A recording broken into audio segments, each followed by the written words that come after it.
Hello, and welcome to MTG Money. On today's episode, we're going to take a look at what you might want to be buying from Time Spiral Remastered when it releases on March 19th. I'm Matt, your host and the owner of EC Hipstar Games in a gloomy Eau Claire, Wisconsin. So we're going to look at these similar to how we went through the cards on the video on what to sell from Time Spiral Remastered, in taking a look at EDH Rec along with a couple other spots as we go through some of the top cards, and then we're also going to touch on whether or not you should be buying sealed and cracking it or possibly holding it. So let's jump right in. We will start from the EDH Rec homepage here. We're going to go to Time Spiral Remastered, just like we did before. And over here, we are going to click on the Reprints tab.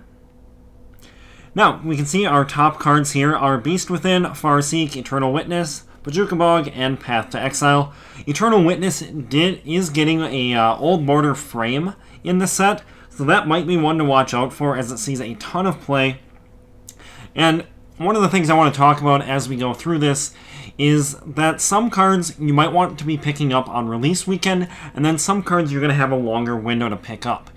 Eternal Witness is probably one of those cards that you're going to want to pick up as soon as possible, and the reason we say release weekend is that a lot of vendors and bigger stores will crack a ton of cases on release weekend, list all those singles, so prices kind of do what is called a race to the bottom. And it's generally one of the best times to buy for a card that has seen a recent reprint, sees a lot of play, and you can pick it up cheap, and then it's going to climb back up until it sees another reprint. So as we scroll down here, we've got more uncommon, common playables. Ponder is an especially important one, and for that, we're actually going to take a look over at MTG Top 8 to kind of see why. As you can probably see here, Ponder is getting its first printing with an old border in Time Spiral Remastered. This price is actually for one of the normal bordered ones, because if we go over to TCG Player here, Ponder, there it is, as it's the third best-selling item in the set, only being beat out by the booster boxes and booster cases, and currently TCG Player has it one listing at $26.09. And as we dive into that just a little farther, we're going to come over to MTG Top 8 and see kind of why that might be. So when we go to MTG Top 8, we're going to pull up Legacy cards, or Legacy decks, and over here we've got Most Played Cards, and as we can see there, it is actually number 3 on the Most Played Cards list. And another interesting thing we can do is if you click on Would You Like to Know More, it'll actually give us the most 775 played cards in Legacy.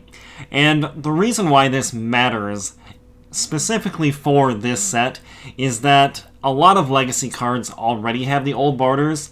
Think of your dual lands and things like that.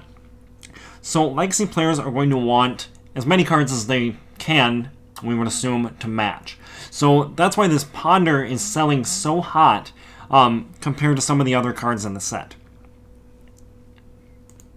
And one other thing that I need to touch on, and we might as well do it right away with Ponder, is that any of these time-shifted cards there's 121 of them. They come one per pack, and there's really no rarity outside of that 121 number. So when you open a pack, you've got a 1 in 121 chance to get the card, and this puts it roughly on par with a typical Mythic from a standard set. Mythics, if you're not familiar, come in one. You get one Mythic per 7.4 packs, which works out, if you opened enough packs to get one of each, getting no duplicates, works out to having to open about 118.5 packs. With these time-shifted cards, it's obviously 1 in 121 packs if you got lucky and opened no duplicates as you're cracking them. So what this means, essentially, is that something like Ponder is going to have the same rarity as a typical Mythic from a standard set. The other difference here is the price of the boxes themselves, where a standard set is typically around $100. This is trending around 180 to 200. So basically double the price of a standard set. With that high price that the Ponder is commanding right now, think of it as a in-demand mythic from a standard set and kind of double the price as far as what we can expect some of these cards to do. Let alone foils. Those we're kind of assuming that they're going to come roughly one per box for these time-shifted foils. We don't know for sure. The one wild card there, and that's something that I kind of covered in my last video on curling foils, is we're not sure what foiling process they used for these time-shifted foils, so we're not sure if they're going to curl or do the Pringle thing, and if they do that, they're not legal to play in tournaments, because you can get a game loss or possibly get disqualified. So it's really tough to tell over the long term what prices some of these cards in foil are going to have. Okay, so jumping back in over to EDH Rec here. We've got that Ponder. Like I said, I think we want to be picking that up as soon as possible. Also, we've got Solemn Simulacrum here. First time that's seen in the old border. I would expect that one to do a hard dip on release weekend, pop back up. Same with Vandal Blast. Corrosive Grip is in the main set, so even though it's a $2 card, I think we're going to see that one probably do a slow, what's called a U-curve, and that's going to be that the prices drop and then slowly climb back up until it sees another reprint. So I wouldn't be in a hurry to pick that one up, but sometime, maybe over the summer, when interest in Magic typically drops off a little bit before fall and the new releases start coming out, might be a great time to pick up the Corrosive Grip or something along that line if that's something you're looking for. Mystic Sanctuary looks great in that old border. So again, that's another one for kind of legacy players and anyone that just appreciates the old border. But I would expect that one to start out really low on release weekend and probably climb up pretty fast from there. As we scroll down here, not seeing anything too terribly expensive. We do have Abrupt Decay. That one's going to be in the old border. That one also sees a lot of play. I had gone through that legacy list on MTG Top 8, and I want to say it's in the top 100 on there. So that's another one that I would pick up on release weekend, if that's something you're looking for a deck, or if you're looking to speculate on cards. If you are looking to speculate on cards, I think your targets here are probably kind of in these top 4 or 5, the Ponder, the Simulacrum, Vandal Blast, Mystic Sanctuary, and Abrupt Decay, because they're seeing play not just in Commander, but also quite a few of them are seeing Legacy play, along with play in other formats, such as Modern.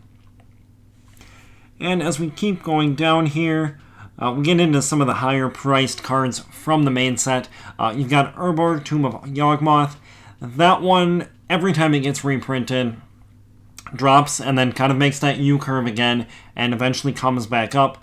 I think that's one we're probably going to see the lowest prices until obviously it gets another reprint, and I think that's one we can wait a little while and pick up. You don't need to grab it on release weekend, but definitely now is going to be a good time, especially with it being printed at rare. They didn't upshift the rarity, which is very nice, and I think that's something we could probably pick up over the summer. Pact of Negation. We do have the whole Pact cycle back. Pact of Negation obviously being the most expensive one. That's another one that I would expect to do that U-curve. Damnation is an interesting one, and we're going to see kind of the same idea when it comes to Sliver Legion just a little bit later here. This is an expensive card being reprinted at Mythic rarity. So with those, if you need them, that's one that I would pick up on release weekend. We don't know yet how the reprint is going to affect some of these cards that have been upshifted to Mythic, but I would expect that you probably won't go wrong picking them up early rather than later. Okay, and we're just going to keep cruising past these, and the same ideas kind of apply. If it's something that hasn't had a reprint since the original set, and the price was up mainly due to scarcity, that's something you can probably hold off on, and this might really crater the prices on some of those that were only expensive because it hadn't been reprinted since 2000, I think 6 or 7 or whatever we had said on the last episode. Kiki Jiki is a perennial favorite. It's got the old border. That's one that if you want it, I would say pick it up early. Vanquisher's Banner and Harmonicon are both interesting. Like I said, again, those are going to be the 1 in 121 packs, essentially, if you're opening enough packs to take out the variants there. And for those, a lot of people tend to like those old artifact borders, and some people just love the old borders in general. Panharmonicon, and probably Vanquisher's Banner also. I would pick those up on release weekend, if that's something you're looking for. And so, like I mentioned when we talked about Damnation, Sliver Legion, it looks like Card Kingdom is selling this for $50 at the moment, and TCG Player has it at $60. However, TCG Player right now only allows brick and mortar stores to be listing cards for pre-sale, so prices tend not to drop too much until the actual release of the card. So 50 is probably 50 or 40 maybe is where we can expect that on release weekend.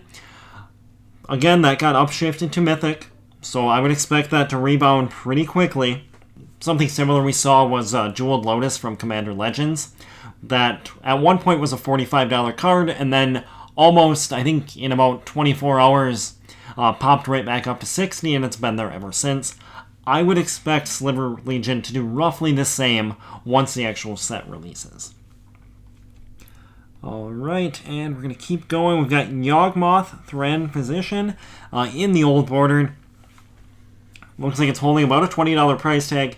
That's one I think you might be wanting to pick up on that release weekend if you can here.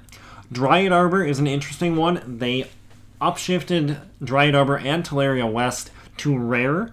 So those are both cards that hadn't seen a reprint. I think Teleria West got one in Commander 2014, if I'm correct. But haven't seen a reprint in a long time. The rarity upshift is going to keep the price a little higher than normal. I would expect both of those to drop and kind of do that U-shaped curve. And I do think they will come back up to probably roughly the same level that they're at eventually. But I think you've got plenty of time to buy either one of those two cards if you're looking. Alright, and we're getting into a little bit of the cheaper stuff. So at this point, let's go ahead and kind of look at the sealed product here. And the sealed is averaging about $180 to $200. And if you follow Saffron Olive of MTG Goldfish on Twitter, he posted the other day that the EV of just the non-foil time-shifted cards alone came to $293, which indicates that either the sealed box prices need to come up from the $180 or $200 price point, or that the prices on some of these non-foil time-shifted cards are going to come down, which is obviously what's going to happen. Somewhere they're going to meet in the middle, most likely. The non-foil cards are going to drop on that release weekend, kind of like we talked about, and then as the sealed boxes kind of dry up, the non-foil prices of those time-shifted cards should raise kind of alongside with the sealed box price. So if you're looking to buy sealed boxes and possibly hold them for a while, this is really a set that, because of those non-foil time-shifted cards, I would expect you can probably make money on in a few months, maybe 6 to 12 if you're willing to hold it that long. I don't see prices going much under $180 just because of the distributor price for stores to get the boxes in. So if you can get it around $175, $180, I think you've only really got room for the price of the sealed boxes to appreciate. I think that covers it for what you might be wanting to buy from Time Spiral Remastered when it releases. And if there's something I didn't cover, kind of apply the same rules. Look for things that have demand in multiple formats, high commander demand, or things that you might want to pick up later. Be looking for cards that haven't seen a reprint maybe in 5-6 plus years, or haven't seen a reprint since the original set, and those prices are probably going to come down. So try to apply kind of the same rules that we use looking at the top cards, and you can really use that to determine when you might want to get in on any certain cards from the whole set. I hope you enjoyed this episode. If you like it, please hit the like button, subscribe, hit the notification bell, and please share it on social media. Thanks for watching, and I'll see you next time on MTG Money.